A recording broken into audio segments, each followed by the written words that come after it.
I'm Penny Hayter, and I am currently the Director of Security Services for Las Colinas. I am responsible for the department's budget, staff, training, that sort of thing, and policies and procedures. When I first started at Las Colinas, I was a dispatcher. I worked for Las Colinas Security. They brought me over to work for the association as a tech, and I worked overnight taking care of the head-end equipment when I was in college. I then became the lead tech, which was very exciting. I got a blazer out of that. So that was great.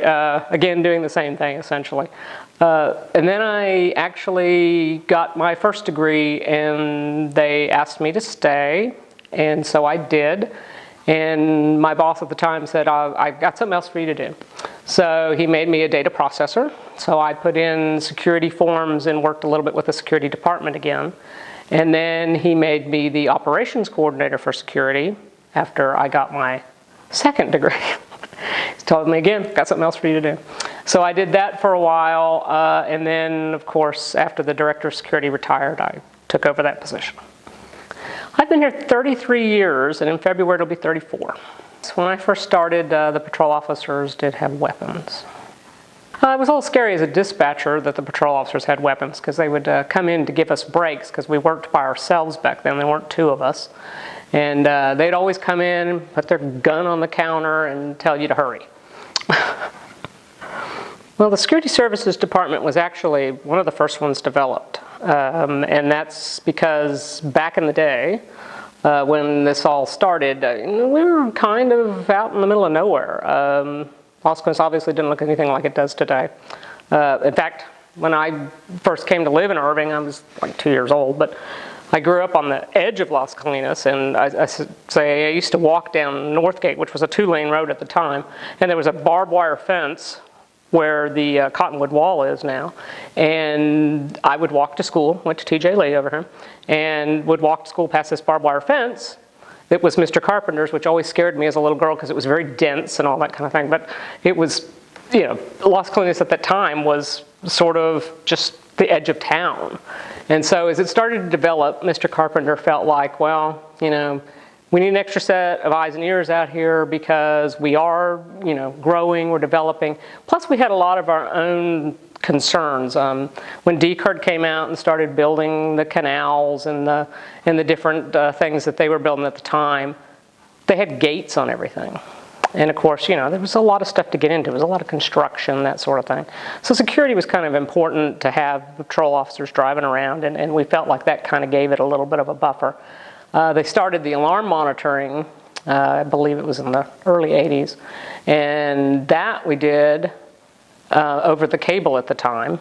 And that, again, offered our members something that really wasn't readily available out here. So that's kind of how it got its start. He felt like that would give us a little bit something extra than the rest of the area. The future, I think, of the Security Services Department, of course, is, again, our population is growing out here. I mean, I think that right now, this is probably one of the busiest times I've ever seen since I've been here. Right? There's so many projects going on and cranes everywhere.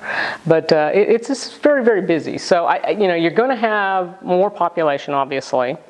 And so having security patrol, I think, is very important to the area. I think it helps, you know, a lot. It gives everybody a little bit, again, kind of like a big crime watch, a little extra eyes and ears. And we also, of course, then respond to alarms that we have. And I think that that obviously gives you just that little something extra.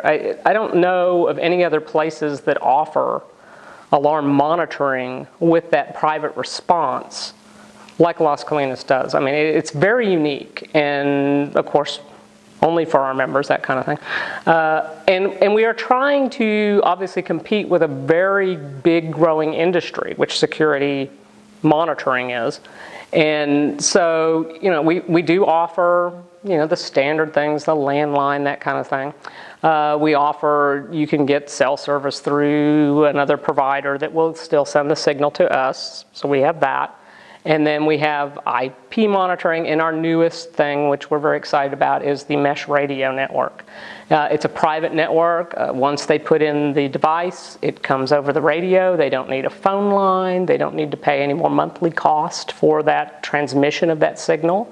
So all that's pretty exciting. Plus, it's not affected by a lot of the same issues that the other things are. You're not affected by your utility company's rate increases, changes in cell service when they go from 3G to 4G to 5G, that kind of thing where they have to come out and reprogram it. None of that affects it. I mean, it is radio waves.